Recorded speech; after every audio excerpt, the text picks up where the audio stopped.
Alors, pour l'instant, on se dirige encore du côté du téléphone. Cette fois-ci, on parle à Dr Martin Laliberté, qui est urgentologue et toxicologue.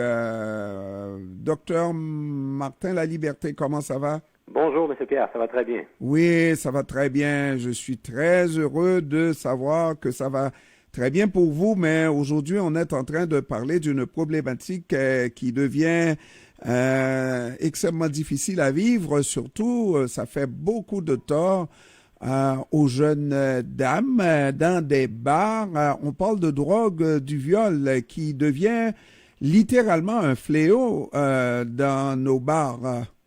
Non, il n'y a aucun doute là-dessus. Vous faites référence au GHB. Vous savez, c'est une drogue qui cause des problèmes déjà depuis plusieurs années. On en parle de temps en temps. C'est revenu au sujet sur l'actualité. Mais vous savez, c'est un phénomène qui dure depuis près d'une vingtaine d'années. Ça va certainement pas en s'améliorant, cependant. Ça, je suis d'accord avec vous. Alors, maintenant, on en parle de plus en plus. C'est peut-être bon signe, mais ça ne doit pas rester. Si ça existe depuis une vingtaine d'années, n'est-ce pas, où les jeunes se font droguer à leur insu et, dans certains cas, plus souvent qu'autrement, se font également violer. Il faut prendre des mesures pour enrayer ce phénomène, pas vrai?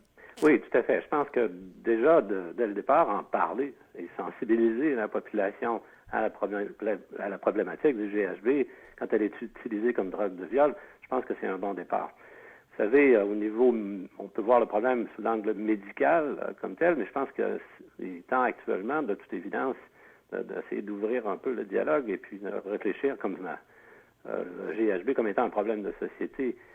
Il semble que la population, les jeunes, particulièrement les jeunes femmes, comme vous le dites tout à l'heure, semblent être dans une situation où ils se sentent vraiment vulnérables.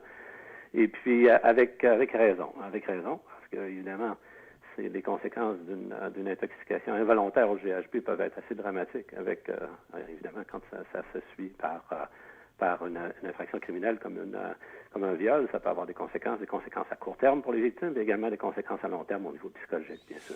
Alors donc, quand on prend tout ça en considération, quand on prend cette infraction dans le sens de violer la conscience de la personne, même s'il n'y a pas de viol comme tel, ça enlève beaucoup de mouvements, de possibilités de liberté à la personne qui doit se surveiller dans un bar, etc. Donc, je me dis que on devrait, la société devrait prendre des dispositions pour, je ne dirais jamais qu'on terminerait avec la drogue, parce que plus on en parle, plus ils vont peaufiner leur façon de présenter la chose, mais rendre la chose quasiment, l'usage du GHB, quasiment impossible dans nos bars. Est-ce que c'est possible de faire ça? C'est difficile, c'est vraiment très difficile. Là. Vous savez, le problème avec une approche répressive comme ça, c'est très difficile à contrôler un marché qui comme vous le devinez, est d'abord avant tout un marché illégal. Donc, les interventions sont beaucoup plus à des interventions de prévention, d'éducation, évidemment, de comprendre, premièrement, que quand on se rend dans un bar, évidemment, c'est très facile pour un individu de déglisser une petite quantité de GHB dans notre boisson alcoolisée. Vous savez, ça ne prend pas une très, très grande quantité. C'est un liquide qui est incolore, qui est inodore, donc c'est très facile. Là. Ça prend une seconde et puis on peut rajouter ça dans un verre, dans une consommation. Donc, à partir du moment où on est conscient du danger, il y a moyen de prendre des précautions, ne jamais évidemment laisser sa consommation alcoolisée sans surveillance.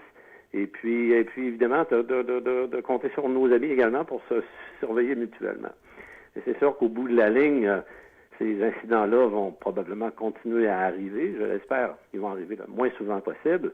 Et ce que semble exiger la population actuellement, et avec raison d'ailleurs, c'est une capacité d'effectuer des tests pour identifier le GHB suite à une exposition possible lors d'une soirée dans un bar. Ça représente certains défis en bonne partie parce que le GHB, qui est une des drogues du viol, probablement celle qui est la plus utilisée, sa période de détection dans l'urine, elle est relativement courte. Mm-hmm. La période de détection est au maximum 12 heures. Et puis, vous voyez très bien que dans des circonstances, suite suite à un épisode malheureux comme ça, ça laisse peu de temps pour la victime de pouvoir se diriger dans un endroit où on peut obtenir le test. Donc, par conséquent, il y aurait probablement, au niveau sociétal, un besoin de mettre en place des trajectoires pour faciliter l'accès à ce test-là. Pas tellement le test lui-même, mais évidemment, ce qui est important, c'est effectuer le prélèvement urinaire à l'intérieur de cette fenêtre d'intervention de 12 heures-là. Et ce test-là pourrait éventuellement être analysé dans un laboratoire certifié où on pourrait donner un résultat fiable et un résultat de qualité. Et l'usage, enfin, comme effet de cette drogue-là, c'est que la personne perd tout contact avec la réalité. La personne sous l'effet de cette drogue, difficile à identifier l'auteur.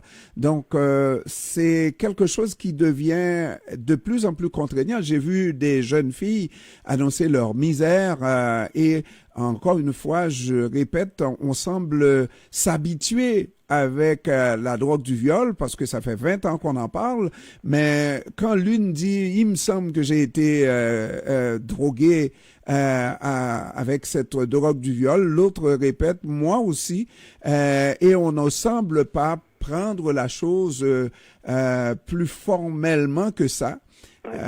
C'est sûr qu'au niveau médical, ça vient en partie du fait qu'au niveau médical, vous savez, pour moi, si j'ai une personne qui est exposée à la drogue du viol, le GHB, j'ai pas vraiment besoin de la confirmation du test pour pouvoir m'en occuper comme tel. En réalité, vous savez, la durée d'action de cette drogue-là est relativement courte.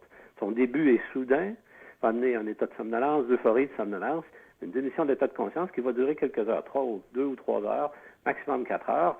Par la suite, aussi rapidement que ça, le patient va s'éveiller de façon subite. Et puis, donc, c'est relativement facile du point de vue médical de s'occuper d'un patient comme ça. Donc, par conséquent, au cours des années, pour des fins médicales comme tel, on n'avait pas un besoin très, très grand pour pouvoir identifier cette drogue-là, d'autant plus que pour un clinicien expérimenté, un médecin d'urgence expérimenté, la présentation clinique est assez facile à identifier comme telle. Évidemment, ici, on parle d'identification du GHB dans l'urine, pas évidemment pour des fins médicales, mais beaucoup plus pour des fins un objectif sociétal, n'est-ce pas, pour être capable d'identifier les expositions, les quantifier.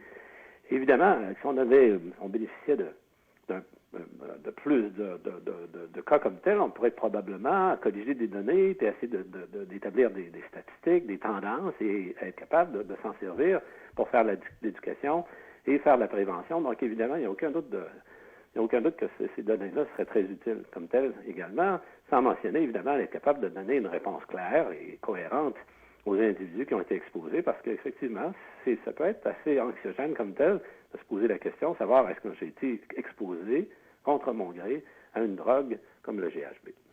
Et on parle de plus en plus aussi de prendre des dispositions législatives pour punir plus sévèrement un tel crime, parce que mettre de la drogue dans la boisson ou le verre de quelqu'un, c'est quand même un crime à son insu. Oui, il n'y a aucun doute là-dessus. C'est des sanctions qui doivent être prises, mais évidemment, comme vous pouvez le deviner, ce n'est pas toujours facile d'identifier la personne qui a perpétré une telle action, parce qu'évidemment, par définition, les bars et les discothèques, c'est des endroits qui sont très occupés, sont très achalandés, l'atmosphère est festive, on n'est pas toujours sur nos gardes, donc la plupart du temps, puis très souvent, c'est difficile d'identifier la personne, là ou les personnes qui ont été en mesure de commettre ce crime-là. Donc, jusqu'au moment où on se parle, il faut encore être prudent, surtout lorsqu'on va dans un bar. Il vaut mieux être entre amis et on se surveille, se protège. Effectivement. Oui, quand on prend une consommation, on surveille évidemment la préparation de la consommation, on la garde avec nous-mêmes. Et puis, la consommation est prise dans un endroit, et si on a à se déplacer ailleurs, au bar pour aller danser, comme par exemple, évidemment, ne jamais laisser sa boisson sans surveillance. Et puis, je pense que c'est avec un peu de bonne volonté et un peu d'acuité, j'ai l'impression qu'on peut arriver quand même à des résultats qui sont acceptables. Docteur Martin Laliberté, urgentologue et toxicologue, je vous remercie d'avoir pris du temps de nous parler. Merci. Je vous en prie. Merci, au revoir, bonne journée.